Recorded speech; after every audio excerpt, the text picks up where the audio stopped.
नमस्कार दोस्तों, RP coaching classes में आपका स्वागत है। तो आज मैं क्लास 10th का फिजिक्स चैप्टर नंबर फर्स्ट प्रकाश, जिसमें आपकी पहली हेडिंग होगी प्रकाश का परावर्तन।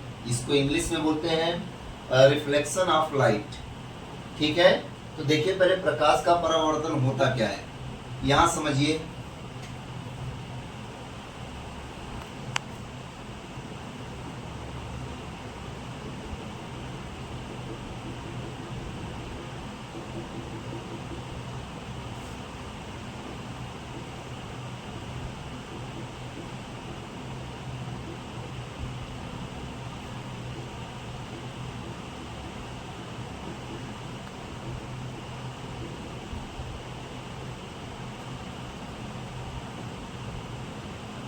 देखिए, इस वाले पोर्शन को बोलते हैं समतल पृष्ठ या परावर्तक पृष्ठ बोलते हैं, या चिकना पॉलिशदार तल भी बोला जाता है।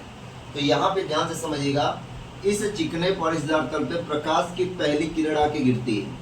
अच्छा, गिरने के बाद होगा क्या? गिरने के बाद कंडीशन यही होती है कि वह अपने मार्ग से विचलित हो जाती है। देखिए कैसे विचलित हो रही है। इस वाले किरण को बोलते हैं आपतित किरण।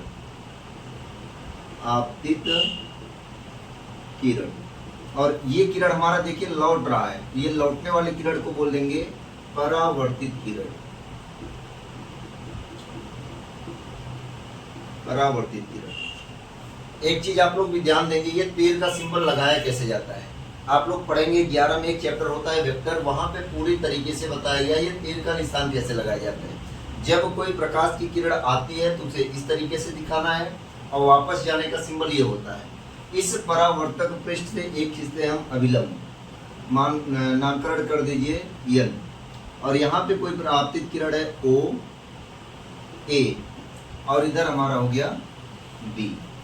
इस ओ ए को कहते हैं आपतित किरण, ए बी को कहते हैं परावर्तित किरण, और ओ ए और ए बी जिस बिंदु पर मिलती हैं उस बिंदु को कहते हैं आपतन बिंदु। कौन सा बिंदु भैया? आपतन बिंदु। चलिए, अब ध्यान से एक चीज और समझिएगा। इस चीज में समझना है कि जो आपतित किरण होती है और इस वाली लाइन को कहते हैं अभिलंब। हम लिख दे रहे हैं अभिलंब, इस वाली लाइन को बोला जाता है अभिलंब। तो ध्यान से देखिएगा, आपतित किरण और अभिलंब के बीच बने कोण को कहते हैं आपतन कोण, जिसे कहते हैं आई को क्या कहते हैं? आपतन कोण। लिख लीजिएगा आप लोग। और अभिलंब और परावर्तित किरण के मध्य बने कोण को क्या कहते हैं? आर, जिसे आप लोग कहते हैं परावर्तन कोण। तो आइए फिर से हम समझते हैं इन सब चीजों में क्या क्या बताया गया आपको। देखिए, प्रकाश का परावर्तन क्या होता है? जब कोई प्रकाश की किरण किसी समतल पृष्ठ पर गिरता है तो उसका अधिकांश भाग उसी माध्यम में वापस लौट जाता है।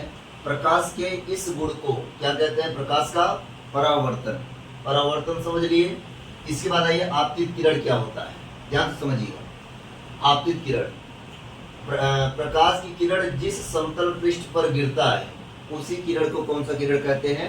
आपतित किरण कहते हैं। और आपतित किरण परावर्तक पृष्ठ से जो प्रकाश की किरणें वापस लौटती हैं या वापस जाती हैं उस किरण को कहते हैं परावर्तित किरण। ध्यान से समझिए, प्रकाश की किरण जिस समतल पृष्ठ पर गिरती हैं या आपतित होती हैं उस किरण को आपतित किरण कहते हैं। समतल पृष्ठ से टकराकर जब प्रकाश की किरण वापस लौटती हैं इसे कहते हैं परावर्तित किरण। ठीक है ना? आगे ये आपतन कोण क्या होता है? आपतित किरण ओ ए तथा अभिलंब ए एन के बीच बने कोण को क्या कहते हैं? आपतन कोण कहते हैं, जिसे आई के द्वारा प्रदर्शित किया जाता है। आगे देखिए, अभिलंब A1 तथा आपतित किरण AB के बीच बने कोण को आपतन कोण कहते हैं, जिसे डिनोट करते हैं स्मॉल r के। आपतित किरण, परावर्तित किरण, हमें लगता है अच्छे से समझ में आ गया होगा आप लोगों को। एक चीज बात ध्यान से देखिएगा, ये अभिलंब क्या होती है?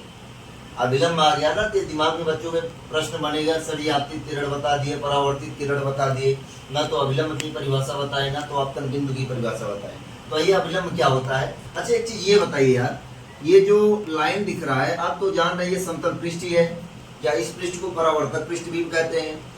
तो परिभाषा देखिए कैसे बनेगा, यहाँ कॉन्सेप्ट समझते जाएंगे तो परिभाषा अपने आप तैयार होता जाएगा। देखिए ये हमारा समतल पृष्ठ हो गया ना, समतल पृष्ठ से खींची गई अभिलंबवत रेखा को क्या कहते हैं, अभिलंब कहते हैं। यानी समतल पृष्ठ से खींची गई अभिलंबवत रेखा को ही क्या बोलते हैं, अभिलंब बोलते हैं। और अच्छा देखिए ये आपतन बिंदु क्या होता है, आपतित किरण सीमा पृष्ठ के जिस बिंदु ए पर गिरता है उसी बिंदु को ही क्या बोलते हैं, आपतन बिंदु कहते हैं। एक बार मिला के पूरी परिभाषा फिर से देखिएगा आप लोग, ध्यान से देखिए। ये मेरा समतल पृष्ठ होता है, आपतित किरण देखिए कैसे किसे कहेंगे, आपतित किरण मेरा ध्यान समझिएगा।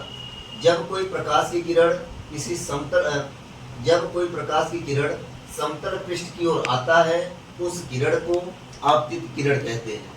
और समतल पृष्ठ से टकराकर जो किरणें वापस लौटती है उस किरण को कौन सी किरण के नाम से जाता है, परावर्तित किरण के नाम से जाना जाता है। आगे देखिए अभिलंब क्या होगा, समतल पृष्ठ से खींची गई अभिलंबवत रेखा को ही क्या बोलते हैं, अभिलंब बोलते हैं। आपतन बिंदु क्या होता है, आपतित किरण OA सीमा पृष्ठ के जिस बिंदु A पर गिरता है उसी बिंदु को क्या कहते हैं भाई साहब, आपतन बिंदु कहते हैं।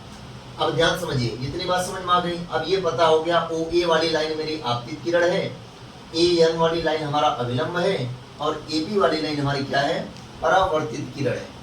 अब यहाँ देखिएगा जो आपतित किरण OA, आपतित किरण ये वाली लाइन देखिएगा, आपतित किरण OA दिख रहा होगा आप लोगों को, आपतित किरण OA और अभिलंब AN के बीच बने कोण को ही क्या बोलते हैं, आपतन कोण कहते हैं, जिसे स्मॉल आई के द्वारा क्या किया जाता है, प्रदर्शित किया जाता है।